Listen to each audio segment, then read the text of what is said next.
ዘንድሮ አርሰናል ሁለት ትላልቅ ዋንጫዎችን ይወስዳል ብዬ ነው የተናገርኩት ማለት ነው። ይሄ ግልጽ ያለ ምክንያት ይችላል አርሴ ይችላል በለው። ና ቋጣሪው ላንተ ቪዲዮ ሳልሰራ ወዴት ነው የምትሄደው? በቃ ቋጥረህ ማለት ነው ማንም ሳይናገር ተከናንበህ ልተኛ አይደለ? ጋደም ልትል እንደው አርሰናል ይላጠኝ ይበቃኛል። ቲክቶክ ላይ ነው እመጣልሃለሁ። ቤተህ እያንኳኳ ነው መጣ። አርሰናል ዛሬ ይሸነፋል ብለህ እጅግ ተስፋ አድርገህበት የነበረው ጨዋታ ይሄ አልነበር እንዴ? ፉላን ጨዋታ አንተ ቅሌታም ቋጣሪ። አንቺስ ብትሆኝ ቋጣሪ ሂጅ አንቺም ቋጣሪ ያው ነሽ። እንዴት ነው ጨጓራችሁ ተዋጠጠላችሁ? እንዴት ነው ወተት እየጠጣችሁ በራሳችሁ ቡድን እንኳን አሁን በእኛ ሲያሸንፍ ወተት ርከት አሹ እንዲህ ስትቃጠሉ ስንል ደስ ነው የሚለኝ። ጉድ ነው የምናበለው ዘንድሮ ጨጓራ የሚደጥ አበላል ዋንጫ በሎሽ እንዳትረሷት አይ ፋታሪ ተኛ እንደም ያፈጣል ደም ያፈጣል።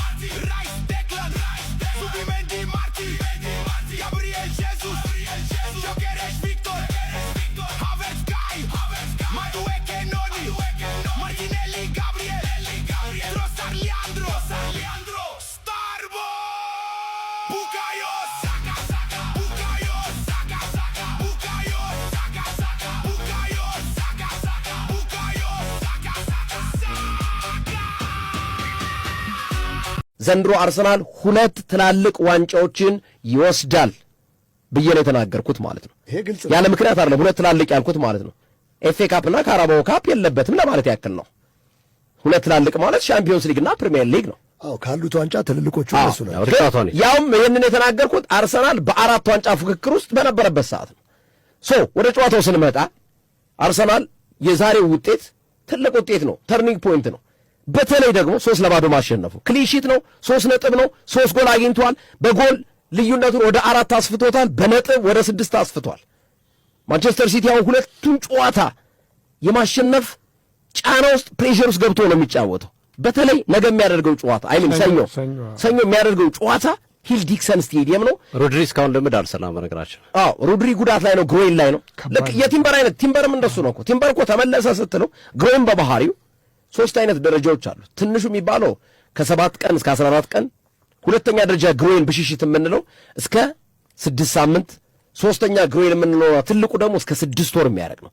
ግሮይን ተሻለው ተብሎ አንድ ተጫዋች ሲመጣ ተመልሶ እንደገና ያን ተጫዋች ጉዳት ውስጥ እንዲፈጠርበት ያደርጋል። ለዚህ ምስክሩ ቲምበር ነው። ቲምበር እኮ ተመለሰ ሲባል ነው እንደገና ግሮይን ያገረሻል። ያው ታውቁታላችሁ፣ ቹቻም ገዝየም ታውቁታላችሁ። ብሽሽት ማለት ነው። ወርሚንግ አፕ ላይ ይነሳል። አይለቅም። በጣም መጥፎ ኢንጁሪ ነው ግሮይን ማለት። አንድ ኳስ ፓስ ስታረግ ፊዚዮቴራፒስቱ ሊያወጣ ይችላል። ጆጊንግ እያደረገ ሊነሳ ይችላል። እና የዛሬው ትልቅ ውጤት ነው፣ ተርኒንግ ፖይንት ነው ብዬ አስባለሁ። እንደገና ለሌላ ጊዜ ማለት ነው ለአርሰናል ያገኘው ትልቅ የሞራል ቡስት የሚያገኝበት የዛሬው ጨዋታ ነው። ምክንያቱም ዛሬን ይዞ ነው አትሌቲኮ ማድሪድን የሚጫወተው ማክሰኞ ኤምሬትስ ላይ። በሌላ በኩል ለማንቸስተር ሲቲ ደግሞ ፕሬሸር የ6 ነጥብ ልዩነት ያለበት ጫና ይዞ ነው ማንቸስተር ሲቲ የሚጫወተው። ጫና ይዞ ነው የሚጫወተው። ፊክስቸሮቹ ደግሞ በዛ ላይ ከባዶች ናቸው። የኤቨርተኑን ጨዋታ ነው እስከ ብሬንፎርድ ያለው ነው ሰፊ የምትለው። ከዛ በኋላ ከብሬንፎርድ በኋላ መሀል ላይ ክሪስታል ፓላስ መጥቶ ተሰንቅሯል። እንደገና በርማውዝ አለ። እንደገና ቼልሲ ያለ የዋንጫ ጨዋታ አስበው እንግዲህ። እና ፊክስቸሮቹ መጣበባ በ6 ቀን ውስጥ 3 ጨዋታ ማድረግ ለአንድ ቡድን በጣም ከባድ ነው። በጣም ከባድ ነው።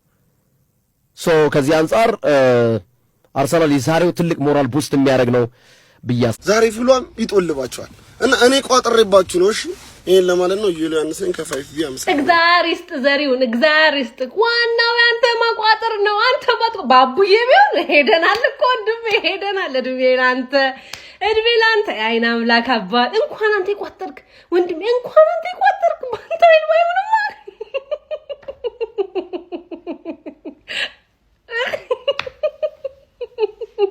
አንተ ልጅ አረ ምን ተጫዋቾቹ ምን አረጉክ? ለምንድን ነው እንደዚህ የምትጫወትባቸው?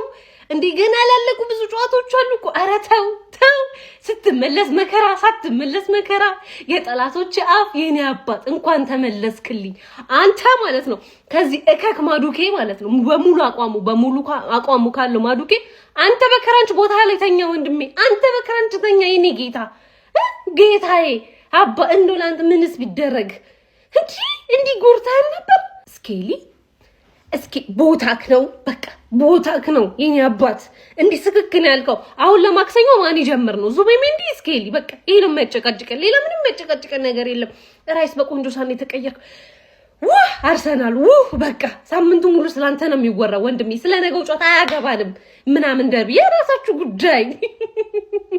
ያልገባኝ እንዳልገባኝ ግራ ገባኝ፣ የገባኝ እንዳልገባኝ ግራ ገባኝ አለ። ማፈር አለብህ ሁሉም የአቋማ ማፈር አለብህ፣ አንገትን መዝፋት አለብህ።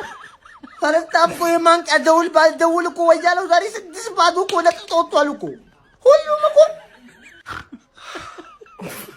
ወያላ ደግሞ እንደዚህ ኳስ ጀመርክ እንዴ?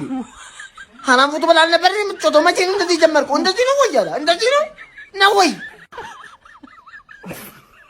ይችላል አርሴ ይችላል በለው። በመቤቴ ስም ጨዋታ ፈርስታፍ 4 ጎል እንዴት ነው? አንዱ ተሽሮ እኮ ነው 4 ጎል እኮ ነው የገቡ። እንዲቻላል እንዴ? በመቤቴ ስም ሙሉ አርሰናል ተጫዋች ዛሬ ማለት ለእያንዳንዳችሁ የእንግሊዝ ፕሪሚየር ሊግ እንዳለ ያሉትን ተጫዋቾች ደሞዝ ድርሻቸው ተቆርጦ ለእናንተ በስመ አብ።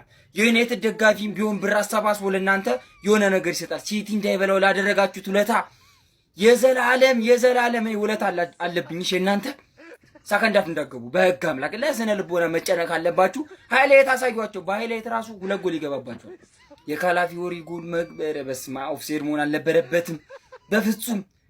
እንዴ ወንድ እንዳለ ተሰብስቦ አርሰናል ጋር ያለው በቃ ይሄን ያዩት። እረም በመቤቴስ እንደዚህ አይነት ምሁራን ነው እንዲያለው። በስማ በጣም ግፉበት። የጎል ልዩነቱን ታሰፋለህ። ዛሬ አሁን ሰከንድ 4 ድገም ዝም ብለህ ማለት ነው። በጣም ዮጎሬሽ ትችላለህ፣ በጣም ትችላለህ። ለአንተ ሌላ ቪዲዮ ሰራለሁ፣ ግን በጣም አስደስታችሁኛል። ይመቻችሁ። ጅሞ የብዙ ክለብ ደጋፊዎችና አሰልጣኞች የአርሰናል የቆመ ኳስ እስካሁን ኬሚስትሪ ሆነባቸው። ጭንቀት ይዟቸዋል። በቃ ሊፈነዱ ነው፣ ተወጥረው ሊፈነዱ ነው። በወጡበት ኢንተርቪው ስለ አርሰናል የቆመ ኳስ አርሰናል ነው እንደዚህ አይነት በቃ ደባሪ ጨዋታዎችን የቆመ ኳስ ላይ ምናምን ትኩረት እንድናረግ ምናምን ለምን ታንቃ አሞትም ማለት እኮ አለ። በቃ ታንቃ አሞትም የሚገርም ታክቲክ። በቃ ጨዋታ ሲያስቸግረ ከኮርና ተለጥፏል። አለቀ። ይሄ ነው እኮ የሚያስፈልገው። ታንቀ ለምን አሞትም ታንቀ። ይሄኔ ጋርዲዮላ ቢያደርጉ ኖሮ ጋርዲዮላ ሲቲ የሚገርም ታክቲክ ይባል ነበር። አርቴታና አርሰናል ሲኖር በቃ ደባሪ ጨዋታ አደረገው። የቆመ ኳስ ላይ ምናምን ብዙ ትኩረት እንዲደረግ አደረገ ምናምን። እንዴት ይገባላል ማለት ነው። አለቀ። ታንቃሞትም ደጋፊው እሰይ ነው ማለት ያለባችሁ። ደባሪ ጨዋታ የምትጫወቱት እሰይ ይሄ ይገባል ማለት ነው። አለቀ እኮ።